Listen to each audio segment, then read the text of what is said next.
नमस्कार दोस्तों। Hello everyone.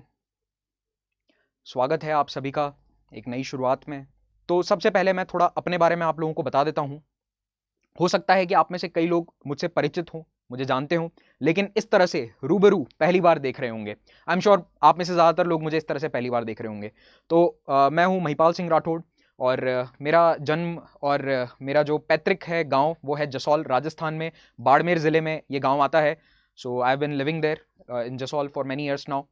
और मैं बेसिकली एक डेंटिस्ट हूँ by profession. I have been trained as a dentist, लेकिन मैंने सिविल सेवा परीक्षा की तैयारी करी थी। आप जिस रास्ते पर हैं उस रास्ते पर मैं भी चल चुका हूँ। मैंने सिविल सर्विसेज एग्ज़ाम को दिया और उसमें काफ़ी आगे स्टेजेस तक गया। उसके बाद मैंने राजस्थान स्टेट सर्विस का एग्ज़ाम दिया। वहाँ पर मैं रैंक लेकर आया, लेकिन वहाँ पे ज्वाइन नहीं किया। उसके बाद मैंने IBACIO का एग्ज़ाम भी क्रैक किया था, जहाँ पर मैंने ज्वाइनिंग नहीं ली ड्यू टू सम रीजंस। तो बेसिकली उन कॉम्पिटिटिव एग्जाम के तैयारी वाले स्टेजेस से मैं खुद गुजर चुका हूं, लेकिन अब पिछले 5 सालों से मैं पढ़ाई के फील्ड में हूं। पिछले 6 साल से मैं टीचर हूं। शुरुआती 1 साल में ऑफलाइन में पढ़ाया करता था, उसके बाद मैंने ऑनलाइन एजुकेशन के क्षेत्र में कदम रखा। यूट्यूब पर जो शिक्षा की क्रांति आई थी, लगभग 5 साल हो चुके हैं। शिक्षा की इस क्रांति में यूट्यूब का बहुत बड़ा योगदान है। तो उसी क्रांति में एक छोटा सा योगदान मेरा भी था। मैंने बहुत सारे स्टूडेंट्स को पढ़ाया है और यूपीएससी सिविल सर्विसेज एग्जामिनेशन, जिसको आमतौर पर लोग आईएएस का एग्जाम कहते हैं, उस एग्जाम के लिए मैं पढ़ा रहा हूँ। तो इस एग्जाम में वैसे बहुत सारे सर्विसेज के लिए सिलेक्शन होता है, आईएएस, आईपीएस और आईआरएस, बहुत सारी सर्विसेज है, 22 सर्विसेज हैं। उसके अलावा यूपीएससी यानी कि यूनियन पब्लिक सर्विस कमीशन एक और इंपॉर्टेंट एग्जाम करवाती है, सीडीएस का। तो सीडीएस का जो ये एग्जाम होता है, ये होता है डिफेंस के लिए। तो आर्मी में, नेवी में और एयरफोर्स में इस एग्जाम से सिलेक्शन होता है। उसके लिए भी मैंने कई छात्रों को पढ़ाया है। एसएससी सीजीएल के छात्रों को भी मैंने पढ़ाया है और स्टेट पीसीएस एग्जाम्स, इन सभी एग्जाम्स के लिए मैंने पढ़ाया है। I been a teacher for these category of examinations. तो मुझे पिछले 6 साल से पढ़ाने का एक्सपीरियंस है, बोथ ऑफलाइन और ऑनलाइन मीडियम में।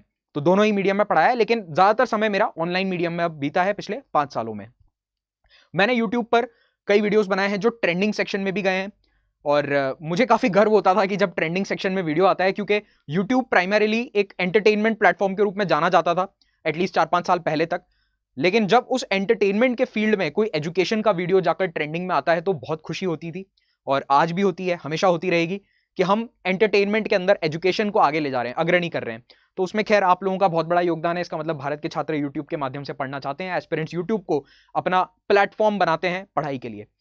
तो इसी तरह के कई वीडियोस मैं बनाता गया, छात्रों का मुझे प्यार मिलता गया, प्रेम मिलता गया, और इसी की बदौलत आज मैं आप सभी के सामने यहाँ पर खड़ा हूँ। और मैं जो सब्जेक्ट्स आपको पढ़ाने वाला हूँ उसके बारे में भी आपको आगे अब बताऊंगा।